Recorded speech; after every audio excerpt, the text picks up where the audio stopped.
What's up, guys? This is RoCipriano right here with my actually first vape review. Now, I've been vaping.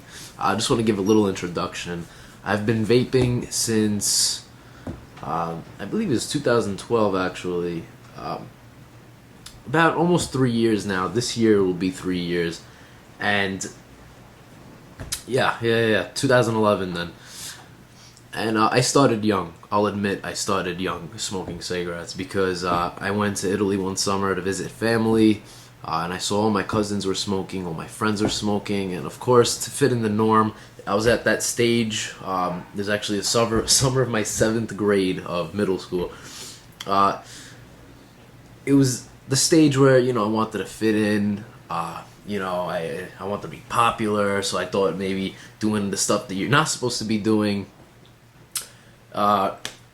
I thought that's pretty much the way that it would work, and it did, and it came to a lot of regretful things. Obviously, later on, I'm glad that I learned my lessons young instead of now because it just wouldn't have worked out the same way that it did. So I remember I picked up my first e-cig. It was a micro cig. It was a cig-alike, and it was called the Eon Smoke. And I just tried it. I wanted to try an electronic cigarette, see what all the hype's about, with no intention of quitting actual cigarettes. And what ended up happening is I didn't even look back. I was just vaping on this, electronic cigarette, and I was still in the stage where I was buying the cartridges. It was an 808D connection. I'm buying cartridges. I'm buying all these coffee flavors and menthol and all this other stuff, and I was ecstatic. I was like, this is vaping bliss right here. I'm like, this is awesomeness. I was like, fuck cigarettes, excuse my language. So what ended up happening right after that is I wanted an upgrade, and I was looking up all these different e-cigs, all these cig-alikes that look like a cigarette, and I was chasing, like a lot of people they start chasing that cigarette taste. What tastes like a Marlboro Red? What tastes like a light? What tastes like a Newport? And little did I know that nothing will ever taste or, taste like combustion, because things are burning. You cannot replicate that burning smell unless you, I guess, get a smoke flavor, and that's disgusting. It's one thing you don't want to associate yourself after you start advancing in the vape world.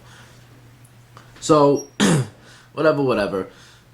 Things went on. I started looking at green smoke, and I noticed how expensive they were, and I was like, I'm not gonna spend that much money. After a little time, I did some more research, and I found V2 cigs, and I was ecstatic. I was really happy. I really think, and still believe, they're the best in the micro cig industry right now, and they're doing fairly well. They always have innovations, things like that, new products coming out, and I enjoyed it. I really liked the V2, but then I was looking for something more, and I went on to trying e-liquid, and I remember the first e-liquid I ever tried was Johnson Creek. Alright, let that soak in, because I know a lot of vapors, including me at the moment, do not like Johnson Creek. And I noticed that it had the Johnson Creek base flavor in it. I started learning what that really was, because I saw it on the forums, I saw it on ECF, on Reddit. The Johnson Creaky smoky base flavor that they add everything on top of. So they have cherry, it's that smoke kind of flavor, and then cherry on top, and it gives it a realistic kind of taste. I kudos to them for trying to replicate smoke flavor, but it doesn't work out for everybody's taste buds. People swear by Johnson Creek, other people hate Johnson Creek. And I hate blue cigs, and I realized why I hated the flavors, because I hate Johnson Creek flavors. So that was that. I never really, I enjoyed it at first. I was filling up carts at first, and I just wasn't looking for it. And then they sent me for free, which was really cool of them. They sent me a starter kit, complimentary Veya starter kit, which is the Johnson Creek electronic Ego style cigarette. And I was ecstatic. I loved it. I loved the carts. I loved vaping. But after time, I still wanted more. And what I ended up moving on to was Vivinova. Actually, it was CE5, CE4 style, just clear misers. But I got into ViviNova and I bought an iTaste VV, the second version they ever came out with. They still had the magnetic connection and the pen cap, and I loved it. ViviNova's, I thought there was nothing better than that. I really thought there was nothing better. And eventually ViviNova, their heads started becoming burnt out and disgusting. I don't know what they changed. If they changed the wick, they changed the way they make the coil, but it was absolutely disgusting. It was just burnt flavor here, burnt flavor there. It wasn't wicking well, unlike the first time I got a ViviNova. So, fast forward a couple of months, I found, I was vaping VaporCast, which is now known as Liquid, and I wasn't too happy with, the ViviNova still, so I moved on and I started, getting into other stuff, other clear misers. I remember the first one, which was the ViviNova Killer, is one that I'm going to be talking about today. I know the little introduction was a little long, but I'm also going to be making another video now that I'm going to start making these vape reviews to bring you guys information and honest opinions without any biases. If that's, is that even a word? Biases? Please tell me that's a word. I swear it. If it's not a word, I will hang up this sweatshirt, I will take off my hat, and I will never do another review again. I'm just kidding. I really want to do reviews. I've wanted to do it for the longest time. Inspired by, the likes of P. Basardo and Grim Green, Rip Tripper, Indoor Smokers. I really like what they do. I like how if I don't want to be reading all the time on ECF how something is review style, I can just watch the video, and it's entertaining. Like P. Basardo, for example, he's very entertaining, but he's also very informative. That's why I respect the man. I like him, and he's very, very humble. That's what I also like about him. Grim Green, same with him, with in his modest nature. He's very humble. He's a great guy. But I like watching Grim Green, not because he's not really very funny, but I like watching his videos because I can just kick back, take a nice vape, and just enjoy, because he's very conversational when he's like speaking to his viewers, and that's what I really like about Grim Green. I like his style with that.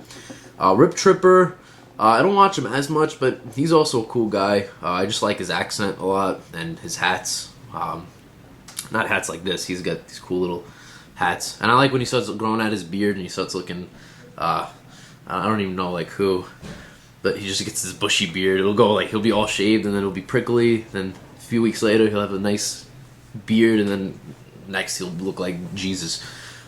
So I think that I'm inspired by the likes of those, as I say, because they bring good information to the viewer and to their subscribers, and I feel like I want to start doing that. I've been vaping so long, and I'm always when this calls to action, I'm always involved. I'm always writing on the forums. I'm always watching videos. I have all this vape stuff, and I just want to share my knowledge and my reviews with you guys. So that's a little introduction. I'll make another video someday in the future about like steps that I've done with vaping that you guys might like. But today, the real thing that we're here to talk about is the iTaste SVD and the iClear 30. Let me take a vape first.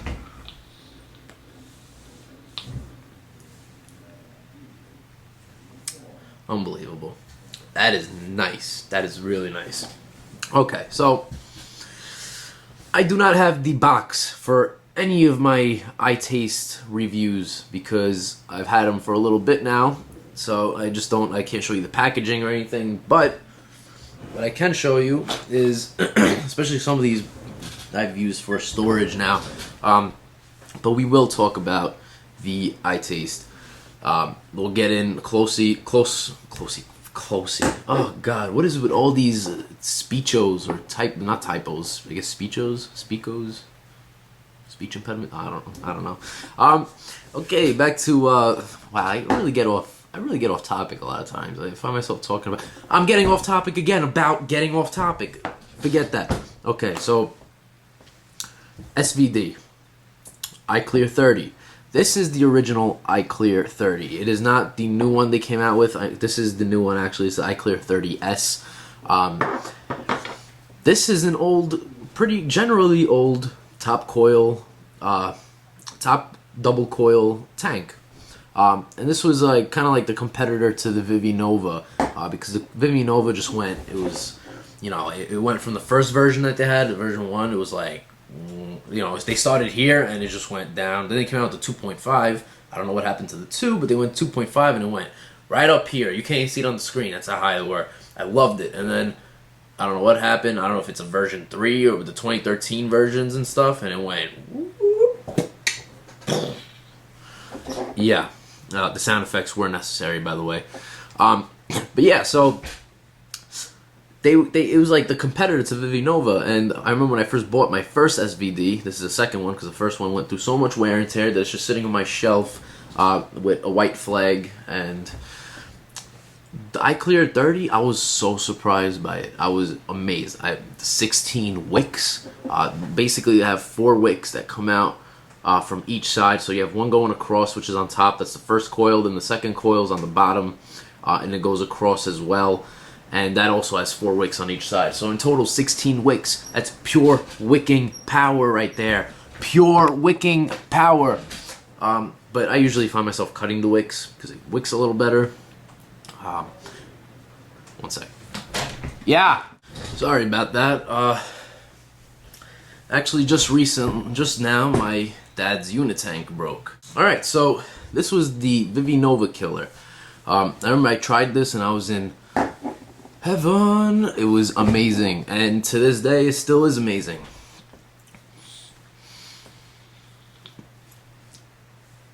Wow, see all that vapor? Watch this.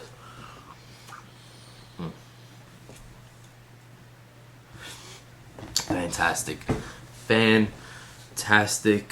tank. So now we're gonna get a little close. We're gonna go under the microscope and we're gonna, you know, talk about the SVD. All right. So we have the SVD right here, as you can see. Everything right here. It's really nice. It's nice brushed finish. It's not kind of like that chromish. So none of this will end up wiping away and revealing any brass, unless you like this chrome right here. The buttons are kind of chromed out, and so is this, and so is the bottom cap. This bottom cap is actually from my old one, because I actually had the new one, and I was changing my 18350 battery on the sidewalk, and my bottom cap ended up falling off and falling into the sewer, which was absolutely awesome. Great job, bro. So I had to replace with my old one, but as you can see here, this is what happens with a little wear and tear. It's one thing that I'm not crazy about. You start seeing, I don't know if you can see it, you start seeing brass. It's like that brass color. The chrome goes away a little bit, and you get a little scratches here, and where your fingers go, I guess with sweat and time, the finish ends up wiping off, and you get kind of that brassy look. So as you can see here, this is the fire button. It's a nice button, nice and clicky. 2 turns. Turn it on, you get the little light show that Innokin always does. Now right here, you're gonna see something. It says ohms and D. So when you press both of these buttons, basically, and hold them for a few seconds, 2.1 ohms. It shows you your ohms. It's cool to have an ohm checker. But then it has this little thing. It's very busy going up on here. It has VM. That probably means voltage mode, because when you press the fire button and this button consecutively, oh, what the heck, it's not doing it now? Let me put this down. Alright, so when you press them consecutively, you go into UO, which is voltage mode. It's VO, but it looks like a U. So then you could, it has a lock too. So to get off the lock, press these 2 buttons, you wait for the ohms to pop up, it'll tell you your volts, and then you could finally go and change. So you have to keep clicking to go down. It doesn't scroll automatically, but it goes from 3 volts, and by 0.1 increments, it goes all the way up to 6 volts, and I love that it round robins. It goes right around, so you could just change it up. Now to get into power mode or wattage, you're gonna want to. You see a PM right there, and when you press the other button with the fire button, you go into power mode, and from here you could adjust your wattage. It does round bottom from 3 to 15 watts. That's another thing that's really cool. I like it. We have the iTaste SVD logo right there, which is cool. Some cutouts right here. An all around good device. So we're going to screw this top tank here right off.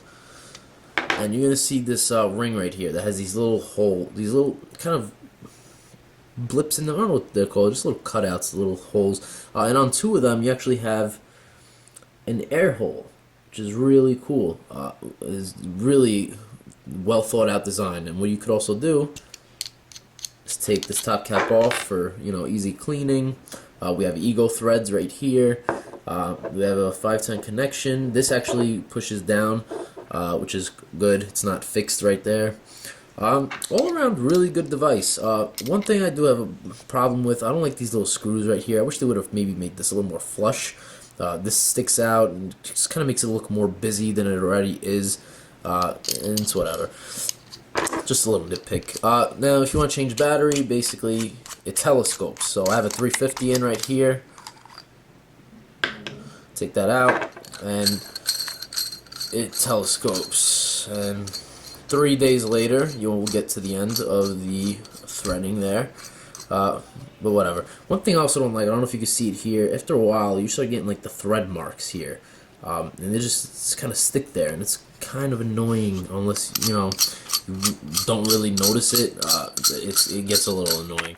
Basically, you put your battery in, leave a little bit of space, put your top cap in, and then you screw it, telescope it down the rest of the way until it touches. You don't have to force it in too much, just until, you know, it's going nice and it's touching.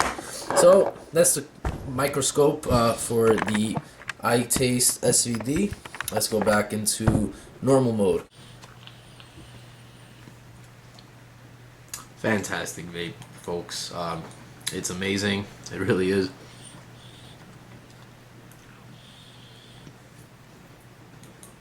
Wow. It's a great device, guys. Now, you can get the kit. Usually, it used to be 100. I think now maybe it's dropped down to 90, maybe 80. I know you can get the Express kit, which just comes with the battery, and that's it. Which is cool, but this is what I got, is the Express kit for my second one. My first one I had a, you know, normal kit. But I'll put the link down in the description if you guys want to check it out. All around, I really do like this device. It gets the RoCipriano seal of approval in my book, but I will not say that it gets my my indelible seal of approval. It just gets my normal seal of approval. It's a great device. It's sturdy. It's a great vape.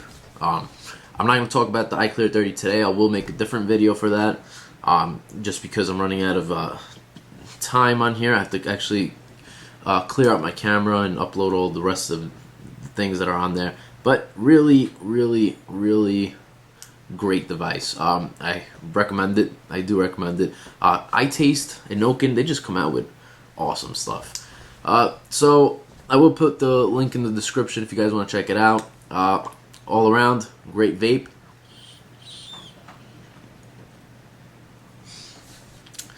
Alright guys, this is RoCipriano, iTaste SVD by Innokin. Is it Innokin or Innokin? Or Innokin, I don't know. Correct me if I'm wrong for the 3rd time in this video. I'll catch you guys later. And remember guys, never stop vaping. Unless you're trying to stop vaping.